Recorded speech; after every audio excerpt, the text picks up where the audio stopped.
আজি গধূলিৰ পৰা মোৰ ছাগালটোৱে কিবা এনেকৈ মাতি আছে। মই তাৰপিছত ভাবিলোঁ কিবা নাখাব লগা বস্তুৱে খাই পালা নেকি, সেইকাৰণে এনেকৈ মাতি আছে। অলপ টাইম এনেকৈ চালোঁ, কিন্তু নাই, তাৰ মাতটো লাগাতকৈ বেছিহে ডাঙৰ হৈ যায় আছে। মই লাষ্টত উপায় নাপাই আমাৰ কাষৰে ছাগালৰ অভিজ্ঞতা থকা এজন ব্যক্তিক সুধিলোঁ যে প্ৰব্লেমটো কি হৈছে, কিয় এনেকৈ মাতি আছে। তাৰপিছত মোক এটা চলিউশ্যন হিচাপে কৈছে, তুমি পাৰা যদি এটা ভোকৰা বেছি আনা। মই কৈছোঁ কি বাৰু একবাৰ ট্ৰাই কৰি চাওঁ। এই বুলি কৈ গাড়ীখন লৈ ওলাই আহিলোঁ।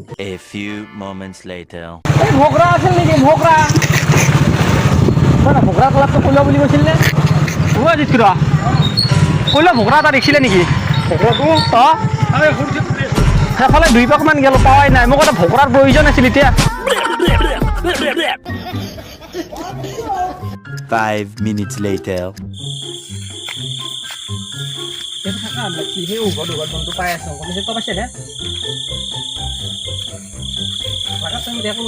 অলপ দিনতে যাব এই গদ্দাই বেলাগে আছে পকৰা বিচাৰি কাগজলৈ যাওঁ গুণগুণিটো ইয়াৰ পৰাই আহি আছে গম পাইছে গুণগুণিটো ইয়াৰ পৰাই আহি আছে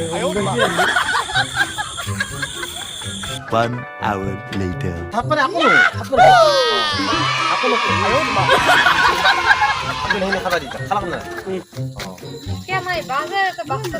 পাইছো কি হ'ল তোৰ তাতে তই গান উঠলি তোৰো গাটো এনেকুৱাই গন্ধ